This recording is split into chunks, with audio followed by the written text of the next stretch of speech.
Terima kasih untuk kesediaannya masih setia di tempat ini, Bapak Ibu. Selamat sore saya ucapkan. Bagaimana kondisinya di sore hari ini menjelang waktu berbuka puasa? Sebentar lagi kita menuju buka puasa. Mudah-mudahan kita sempat keluar takjil. Materi kita pada hari ini yaitu tentang pembelajaran berdiferensiasi. Saya izin share screen. Bapak Ibu, apa yang terbersit di benak Bapak Ibu tentang pembelajaran berdiferensiasi? Mungkin Bapak Ibu bisa menuliskannya di link Jamboard yang saya bagikan di kolom chat. Silakan Bapak Ibu menuliskan menurut Bapak Ibu di link Jamboard itu. Halaman pertama saja, bagaimana pendapat Bapak Ibu tentang definisi pembelajaran berdiferensiasi. Sementara yang lain menuliskan di Jamboard itu, mungkin ada Bapak Ibu yang ingin menyampaikan secara langsung dengan open mic. Silakan, mungkin ada Bapak Ibu yang ingin open mic menyampaikan secara langsung. Silakan Pak Janjoko. Baik Bu, terima kasih atas kesempatannya. Jadi menurut saya pembelajaran berdiferensiasi itu adalah pembelajaran yang betul-betul sesuai atau memenuhi kebutuhan belajar murid, seperti itu.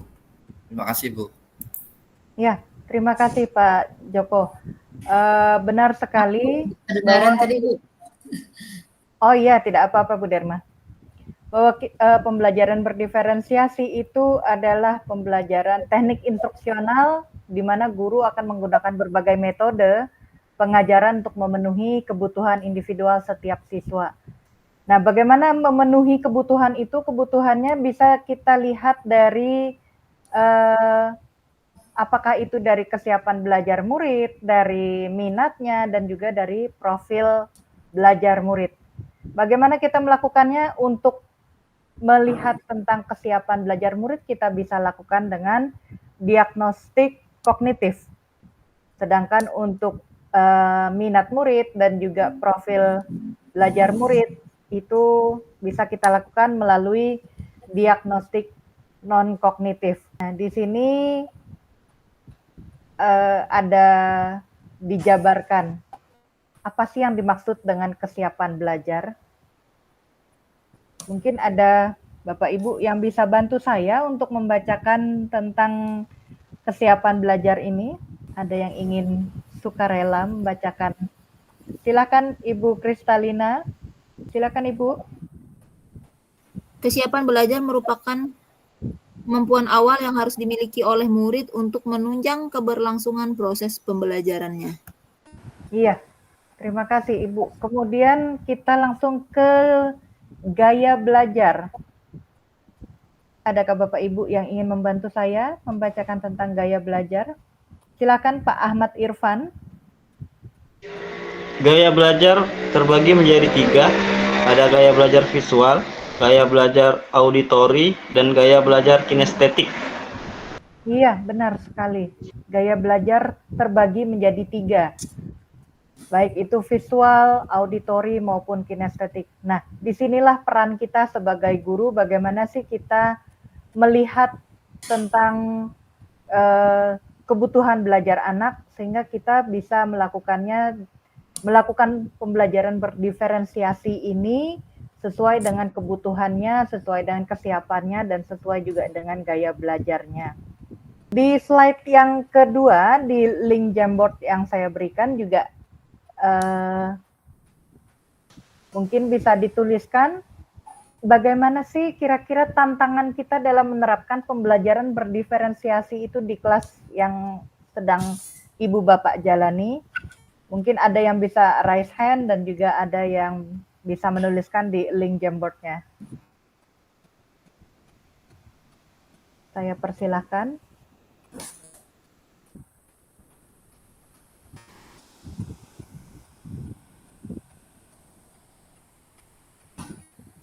Saya ingin menyampaikan secara langsung. Silakan Pak Ahmad Irfan.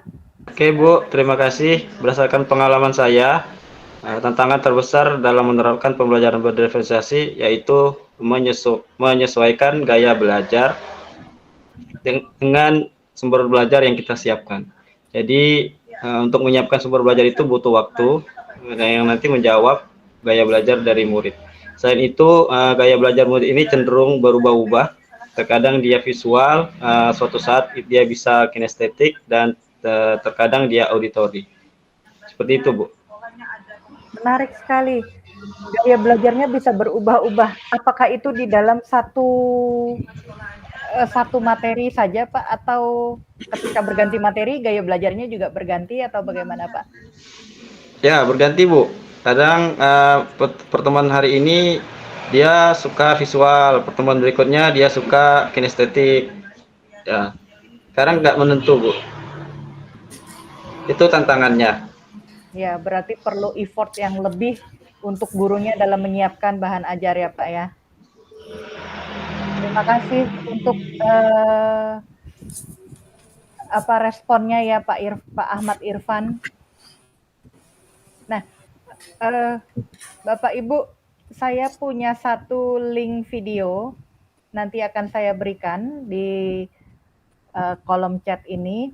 Di situ saya mengambil dari YouTube bahwa seorang guru SMA 1 di daerah Sulawesi itu, apakah kita akan mencoba bersama-sama menganalisa apakah dia sudah memberikan pembelajaran berdiferensiasi atau belum. Karena nanti ada beberapa pertanyaan yang akan Bapak Ibu coba untuk melakukan analisisnya. Nah, di sini apakah di video itu nanti guru tersebut sudah melakukan pembelajaran berdiferensiasi dan apakah dia juga melakukan pengelompokan. Nanti akan saya bagikan link videonya di kolom chat. Kita tiba di penghujung pembelajaran kita pada sesi hari ini. Kembali lagi saya meminta kesediaan Bapak Ibu untuk mengisi di link Jamboard yang di halaman ketiga tentang bagaimana perasaan Bapak Ibu di sesi ini. Mungkin ada Ibu atau Bapak yang ingin raise hand, menyampaikan langsung refleksi kita pada hari ini.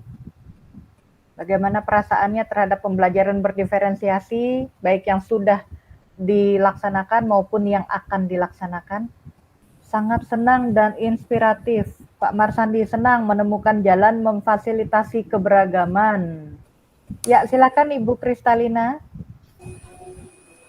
Ya Bu, mungkin yang sudah pernah dilakukan itu tentu sebenarnya ini ya menambah pekerjaan sih sebenarnya dari sisi negatifnya ya, menambah pekerjaan guru karena harus menyediakan berbagai macam perangkat pembelajaran untuk memfasilitasi gaya belajar mereka yang macam-macam. Tapi di sisi lain mereka terfasilitasi, jadi hasil pembelajaran juga lebih maksimal. Ya, benar. Mudah-mudahan nanti ke depannya kita bisa terus menerapkan pembelajaran berdiferensiasi ini dengan tidak merasa direpotkan lagi ya Bu ya. Saya minta kesediaannya Ibu Derma mungkin bisa memberikan kesimpulan dari apa yang telah kita pelajari hari ini, Bu. Baik, terima kasih Bu atas kesempatan yang diberikan. Kesimpulan yang saya bisa simpulkan dari apa yang kita lakukan di pertemuan kita yaitu bahwa pembelajaran diferensiasi itu sangat penting untuk kemajuan siswa dan layak untuk kita terapkan untuk memaksimalkan potensi anak. Demikian Bu. Ya, terima kasih Bu untuk kesimpulannya menutup kegiatan kita di sore hari ini. Mudah-mudahan ke depannya kita akan terus lebih fleksibel lagi dalam menerapkan pembelajaran berdiferensiasi ini. Baiklah, kita tutup sesi hari ini Bapak Ibu. Saya ucapkan terima kasih untuk kesediaannya masih setia di ruangan ini. Selamat sore.